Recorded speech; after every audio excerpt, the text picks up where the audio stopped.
Do short theme song intro.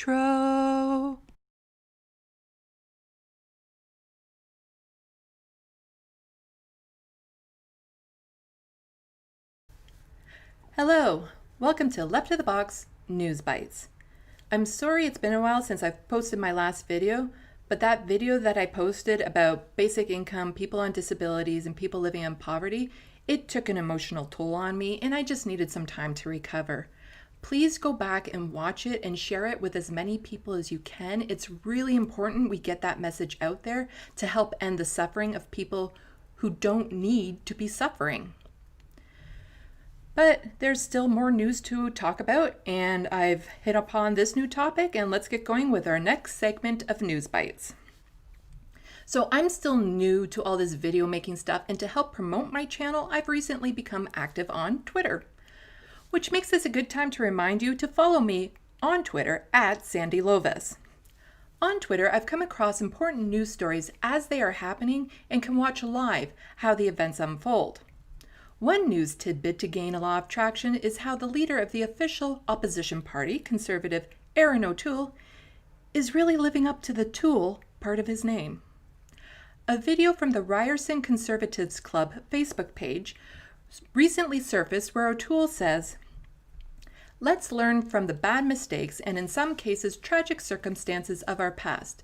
But when Ryerson was called in by Hector and people, it was meant to try to provide education," O'Toole said, referring to the creation of residential school system. "It became a horrible program that really harmed people, and we have to learn from that. And I wear orange, and I do that. But we're not helping anyone by misrepresenting the past." Okay, so first thing, the idea that a video surfaced from a Facebook page is off. There's no such thing as privacy on Facebook. I'm a social media idiot, and even I know that it doesn't matter where you post. Once you post, it's only a matter of time before it's in the public eye, which means you can be held accountable for what you said, and O'Toole needs to be held accountable for what he said. Everything in his statement was atrocious, starting with the first line. "Let's learn from the bad mistakes and in some cases tragic circumstances of our past."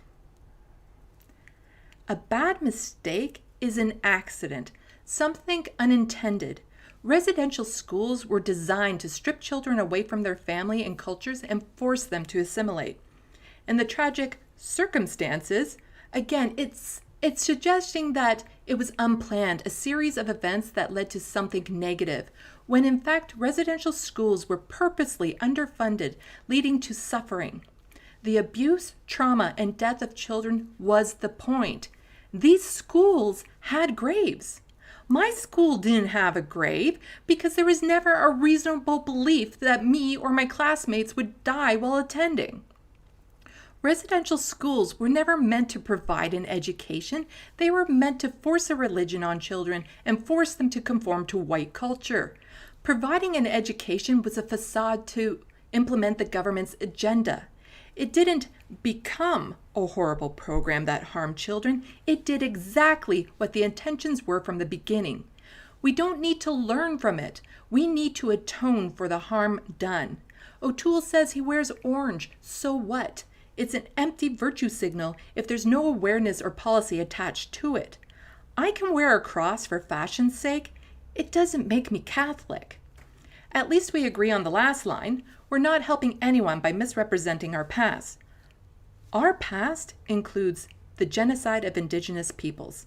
To suggest otherwise makes you unqualified to be a ward councillor, let alone the leader of a federal party. So Twitter can be a toxic dump of people unleashing unhealthy, negative emotions towards one another as a way to vent or try to prove to themselves how much better they are.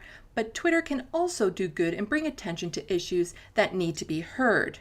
After this video went public, the hashtags Resign O'Toole and Genocide Denier started trending, and that is probably the only reason why mainstream media picked up the story and why O'Toole made this pathetic non-apology. The very existence of residential schools is a terrible stain on Canada's history that has sweeping impacts on generations of Indigenous Canadians. I speak about the harm caused by residential schools regularly. In my comments to Ryerson's students, I said that the residential school system was intended to try and provide education. It was not. The system was intended to remove children from their influence of their homes, families, traditions, and cultures. He never said he was sorry or admitted guilt or acknowledged what he said was wrong or the harm caused by it. He didn't even try to claim he misspoke or was taken out of context. The only thing this statement gets across is that he's an unremarkable politician saying words that politicians practice in the mirror and are indifferent to the significance of what they are saying. In no way does he come across as understanding the harm his words caused or shows compassion for the people harmed by those words. And if he can't understand this, then what kind of damaging policy would he try to push through if he had the chance? As more people call for his resignation, including NDP MPs, O'Toole's trying to claim this is cancel culture run amok, and he also threw in some whataboutisms towards the Liberal Party. Guess what? The Liberals have equal accountability to the genocide. Our government has always tried to dismiss or whitewash our past, regardless of who was in power. And it's not cancel culture to demand someone who is morally defective to step down from leading a federal party. O'Toole can continue being a prick and denying the genocide and talk to whoever wants to listen. But he has no right to the leadership. That's a privilege, and not the same privilege he's been coasting on all of his life. There is nothing we can do that will ever make amends for the harm settlers inflicted on Indigenous peoples. We need to acknowledge the past for what it is and open our eyes to the fact that genocide never stopped. Indigenous children are still being taken away from their families and put into foster care at rates that far exceed other groups of people. Clean water and land are a luxury for people living on reservations. The government spends more money fighting claims from Indigenous peoples than it would cost the government to pay out the original damages. We are learning, and the more we learn, the more we are aware we need to know, and we're not going to be quiet anymore. I want to know more.